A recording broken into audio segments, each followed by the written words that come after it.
Dissy Way. I'm Judy McAsker and I live on Lazy Jake Lane. Janine Bowermaster and I'm on Wild Dissy Way. Greg Gonzalez, Galloping Deep. But we need to know Jesse. Lazy Jake Lane. Or Lazy Jake, yeah. Hi, I'm Michael Richardson and I live on JoJo. Okay, Wendy Palmer, Galloping Decourt. all right. Well, thank you all for coming. Okay, the first item on the agenda is to review and approve the board meeting minutes. We had two meetings, one from December 6th. Well, actually, there were two meetings within that meeting, an open and an executive session. And then we also had an emergency meeting on December 12th because of the gate issues. And I need to move to approve or some other, I'll move to approve. Okay, in a second. There were gate issues the other day, too. Somebody was out there yesterday, or somebody did something, ran into the. Yeah, I saw somebody else there. I didn't know what it was about. Yeah. So that is the replacement of the pole from when Wildcat Exterminating came in. They bumped the pole, we went through their insurance. We finally got that check, so I approved Kaiser to come in and replace the pole. Okay, very good. All in favor for the minutes? Aye. Aye. Okay, go to the financial report.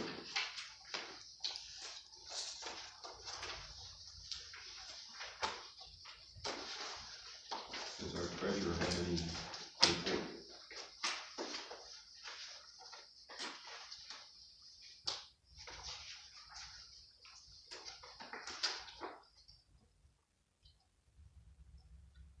I can do the financial report if you Okay. guys want me to. Currently in our operating, we have over $10,000. Our Wells Fargo reserve has $87,000, almost $88,000. Our Canyon Community CD reserve has $52,300. Total checkings and savings, $151,093.44. Accounts receivable is negative $5,677.29. A lot of people in this community pay ahead for the year. That's why you're seeing the negative, and this is as of October 31st. Actually, I'm gonna read the December one. I put in extra balance sheets for comparison. Our total checkings and savings as of December 31st was $153,476.03. Accounts receivable at that time was negative $5,816.79. Undeposited funds as of December 31st, $899. Total current assets, $148,558. Our large delinquency has been paid off.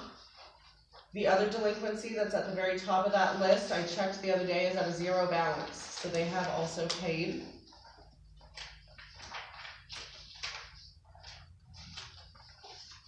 There were no outrageous purchases. Everything was business as usual from November through December. Mostly internet management,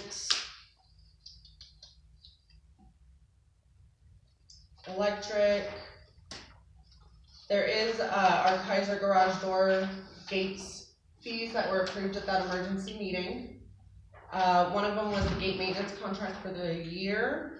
The other one was the gate repair for the $783.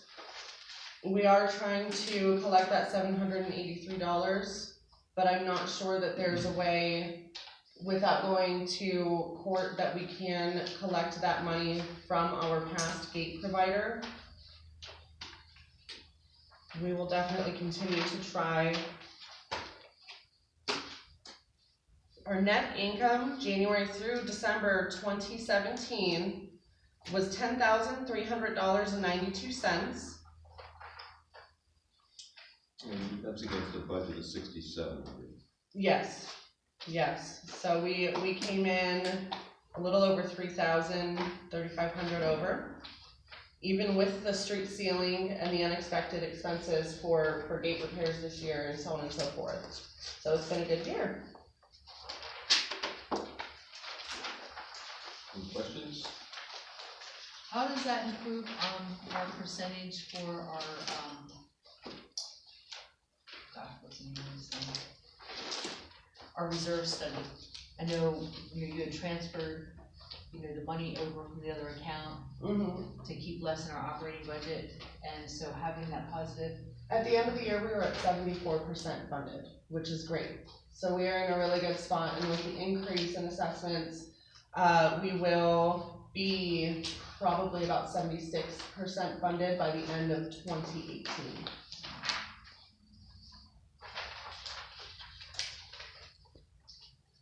Okay, Can I have a motion to accept the financials? I move to accept. I second. All in favor? Aye. Okay, committee reports if available. Do you have any committee reports, Greg? I've got some mark stuff to go over. Lot number 41, not gonna give the names. It is applied to have a rooftop PV solar system put in place. All members approved, and I believe that is, expected to start here shortly. Lot number 31, filed for a paint and lighting update, also approved. Colors fall within the guidelines. Question on the lighting, is it dark lighting? It's wall sconces for the garage. They are dark skies compliant. They are, okay. The next, lot number 28, this is for a fence, wall stucco, to match the home. This isn't the setback one, is it? That one is. Okay, so there were some questions about setbacks. The homeowner has actually gotten a new general contractor that's taking care of this and following within guidelines. He's currently working with Platinum to meet all expectations. And last but not least, lot number 208. They put the wrong lot number on their submittal. That one is actually lot It's the same 28. one. Yeah, so that was the initial. Okay, I correct myself, I had 3.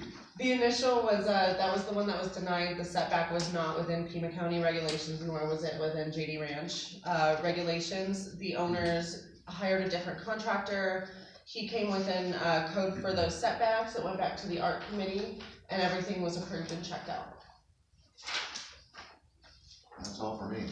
Very good. Okay.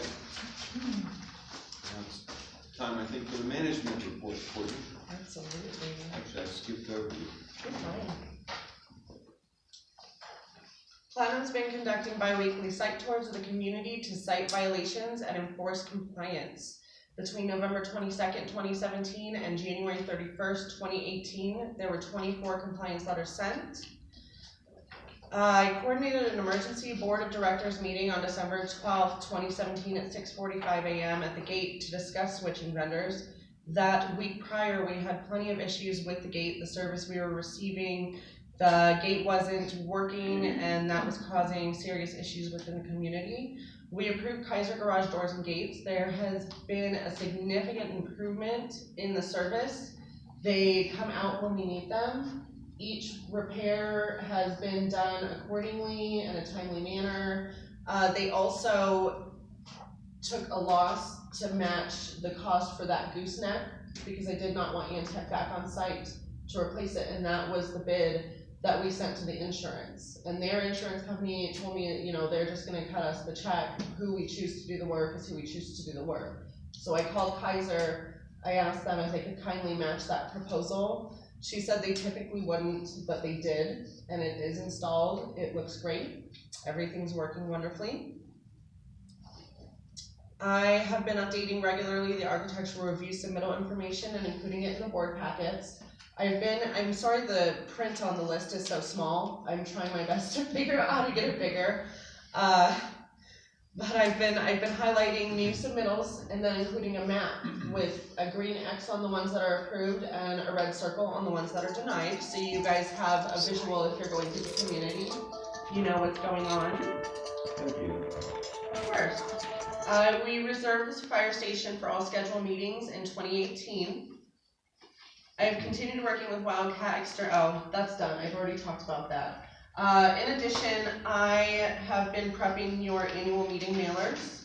We have the self-noms going out in March, the ballots in April, and our annual meeting will be the first Wednesday in May. I believe it is Ed and Rob who are up for re-election.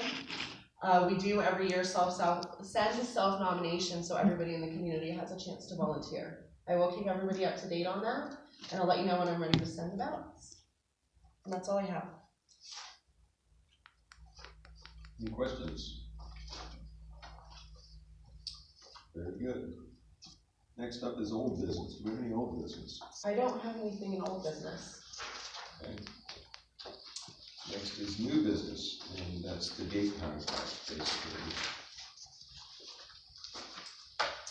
I think we've already discussed. Do you want to add anything to it? I just asked that I go over it briefly. Because the meeting was so early in the morning, we want to be completely transparent.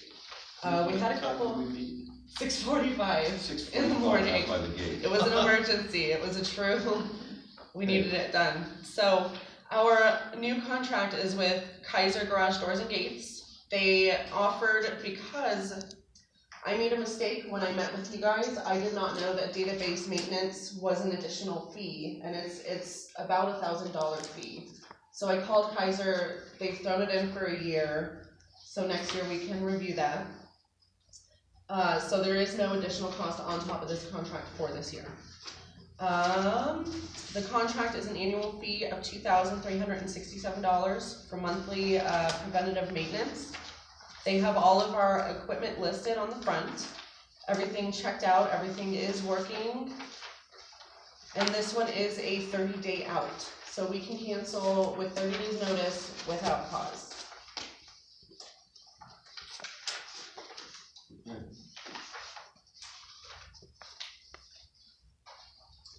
Any questions? Because we have an agreement with them, do we get any kind of discount on future repairs? I believe it's 20%. I'll read the small print and I can definitely get back to you.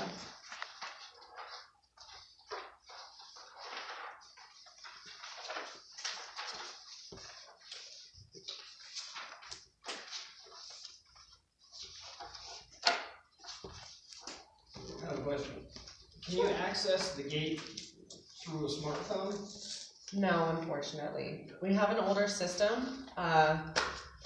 Not older, but it is about 4 to 5 years old. And it is a Door King, and it just runs through the phone line. So unfortunately, we can't connect your cell phone or anything special to it.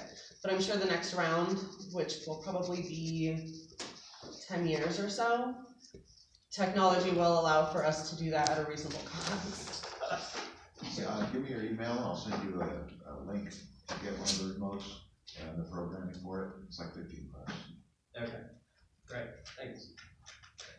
I found some for 20 that I have in my office. Huh? I found some for 20 that I have in my office. Oh, there you So they're go. not $50 anymore. Yeah. I found an off-brand and I was able to program them to match up with our gate, so they're no longer $50. Antec. Or you can have $15 ones from Greg. Well, it's $20 once you get done with the shipping, so you might as well. Okay, thank you. Alright. All right, let's open it up to residents. Residents have any questions, comments? Not for me. It's a tough crowd. Yeah, are we? I got some things if I can bring them up. Oh, please. Driving through the neighborhood, there's a couple of things that we need to discuss. One, I believe, is lot 39 on Wild Jesse. The house with wheels that continually is sitting there, regardless of warnings that are being sent. That one, if you want to have a brief discussion in executive session following this meeting, I can give you an update on that one.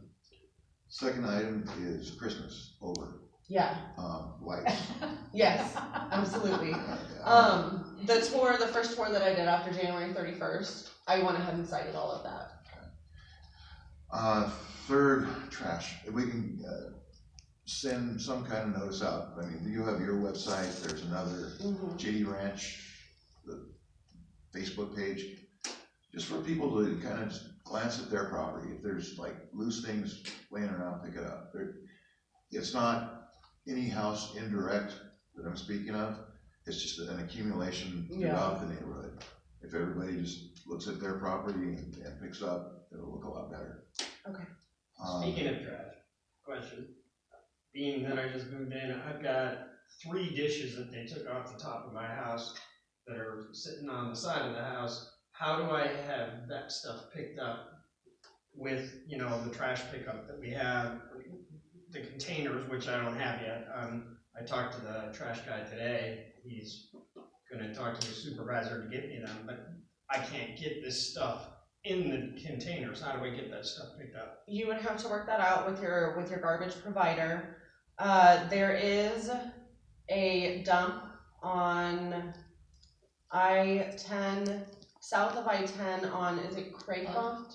Los Reales. That's what I'm thinking of. So it's south of I-10 on Craycroft. It's off of Wilmot. right there. Is it Wilmot? Craycroft. Okay. Some places you can actually even donate it to. Yeah. I mean, there's a place off of, what was it, Wentworth? They might be interested in taking it off your hands. They'll take it and sell it. Are there special pickups with the company that we have? We don't have one company for the community, so the contract is with you and them, and typically there aren't any special perks in that situation. Which one did you decide to go with? I didn't. I just saw the guy come pulling in today and I said, I need containers. I didn't know I had a choice. What color was the truck? Green, I think. Okay, so that's waste management. I can talk with the large account supervisor and see if she can get somebody to pick the things, pick up the dishes. Okay. The only issue, you'll probably have to call and officially set up an account. You can use Waste Management, Republic, or Whip and Spur. And Whip and Spur comes down your driveway. Whip and Spur, they're really good. With? Whip and Spur would probably take those dishes without a thought. Yeah. They're really good. So I had a choice for my Yes. trash pickup. Absolutely. Do Absolutely. you have all those numbers you can get to me? Or? I can certainly email those to you. Okay. Do you want to shoot me an email? I gave you my card. That way I have your contact information and we can discuss this via email. I can help you out with that stuff. Awesome. Great. Thank you. Of course. I do have a question about the guy who comes around and sprays for the weeds. Okay. When I got home, he was spraying in like over 30-mile-an-hour winds, right from the truck, leaning over with the wand, and most of it was shooting up. You know, when he came back later to do the other half on a normal day, you could see the big difference. One side really green, other side barely there. I think, is there some kind of thing that says, hey, it's too windy to spray, like have some sort of limit with that? Absolutely, and he should not have sprayed. I actually asked him to hold off. I thought he did not, so we are working on that issue. We've been contracted with him for 4 years so far. I am gonna collect contracts for that spraying, because you certainly cannot spray in 30-mile-per-hour winds. That is absolutely not allowed. Yeah, there is a law against that. Yes. Based on that also, you're not the gentleman with the dog, right? Okay, I keep asking, are you the gentleman with the dog? Anyway. What dog? What dog, right? There, on JD Ranch Facebook page, there was a posting, and I can't even tell you their name right offhand. I'm recording a conference call right now, all my car, so I don't have my phone, but this poor dog got evident after they sprayed for the weeds. The picture of the dog, the whole face was raw and the neck was raw from getting into that stuff. And they were wondering if there's another alternative that we can start looking at for more environmentally safe for people and animals. There is. One of the proposals I'm going to get for our next meeting is going to be from Weed Tech. He's local in Tucson. He uses lighter products. They're non-toxic to people and pets. I've come into contact, I leaned on a guardrail in one of my communities that he sprays. Came into contact, it was on my hands. I had to walk back up the hill, wash my hands. There was no burns. There was the dye, on my hands for a little while, but there were no adverse side effects from that. And he specializes in buffalo grass as well as desert broom, which is great. And he knows exactly what he's doing for the buffalo grass mitigation. In addition, he's very reasonable, and as he goes and the weeds lessen, he'll lower his costs year to year. So Rob also suggested a company for me to check out, and the third one I'm still unsure who I'm gonna go with. But this was definitely the last time with this gentleman. He typically charges $1,600 to spray. Our last proposals when we signed this contract initially were $1,800 to $2,400 twice a year for the spraying. So he was $1,600, and he was very good when he started. And it's gone downhill. So I told him this past time that we were planning on bidding out. So what he offered was $1,300 for the January spray and 3 months follow up with post-emergence. So I said, okay, go ahead and do it. We're still gonna bid out for the June spray though. But it's obviously been a disaster. With this other company that does the buffalo grass, because I thought the only way you get rid of buffalo grass was really just to pull it out by the roots. No. So it's really, this stuff really is working. I mean, have they seen improvement in other communities? Absolutely. Because we do have it in here, it's just, Yeah. I don't see how. And if you want, you can come up to one of my communities. I'm on site in the morning, and I can show you. I can take you to our property line where you can see the difference. So he sprays it right before it's coming up with new growth, and then he comes back and he sprays the new growth. And he doesn't recommend actually pulling it out. When you pull it out, you shake all the seeds all over the ground, causing it to then spread. And people have tried bags and things like that, but he says no. You leave it, you create a buffer from the properties, you leave it, and it'll slowly, it'll die all the way, and then the wind will take care of it. So you can definitely see the results. The community that he's been doing for 3 years currently. This community is huge, so it started at roughly $38,000 a year. We are now down to $18,000 a year. You guys won't be anywhere near that. It's not nearly as much acreage, but he goes in our high desert zone property. He hikes up there, and he really does an amazing job. So, well, yeah, Janine, if you did want to come take a look, you're more than welcome to do so. You can shoot me an email. Yeah. And I'll let you know when I'm out there. Can you get the information about the product that he does use? Absolutely. Because the Roundup, which is what this other guy uses, is extremely toxic to Agreed. people and humans. And, the FDA will end up getting rid of it at some point, but it will take some time. Yeah, I'd like to know what he uses too, if we can get it even for, It's like our always backyards and stuff. Excuse me? I mean, if we get Absolutely, it, that's what he told me in his truck. Really?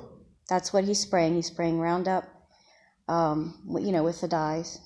And he was spraying it from the seat in his truck out the window. There's just been reports about Roundup on the news too. Oh yeah, absolutely. It's extremely toxic, lots of issues. Absolutely. It actually destroys the flora in your gut, so you don't process things properly, and including cancers. Does anybody monitor the JD Ranch community Facebook page that's not held by Platinum or JD Ranch?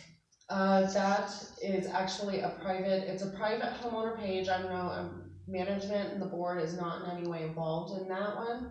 I believe the admin is Michelle Feynman. Okay.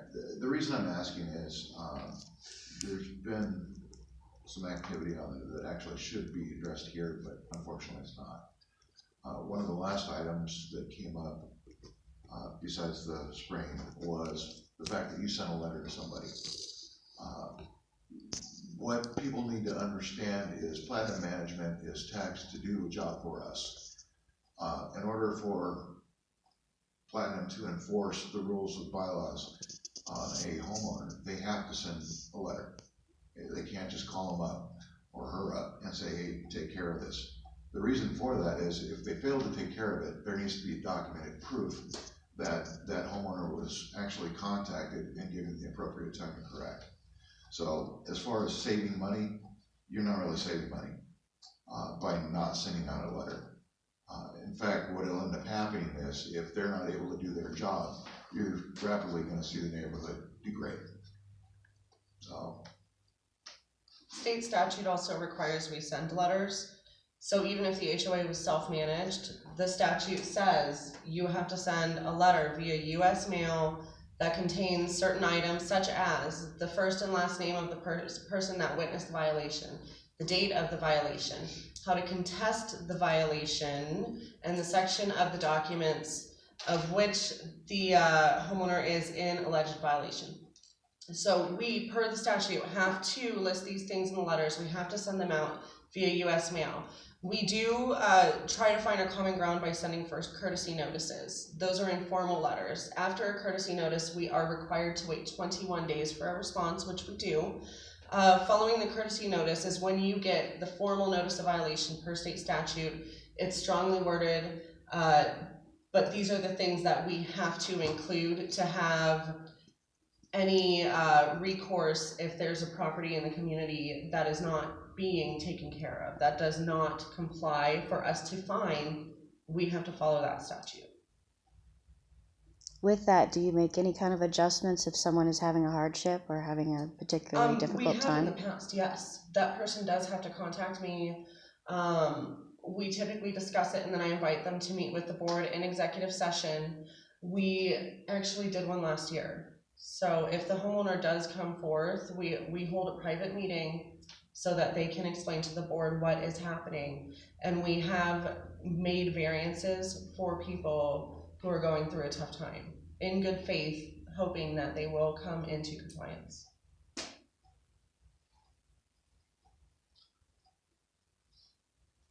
Anything else? Okay, in that case, I adjourn the meeting at 6:57.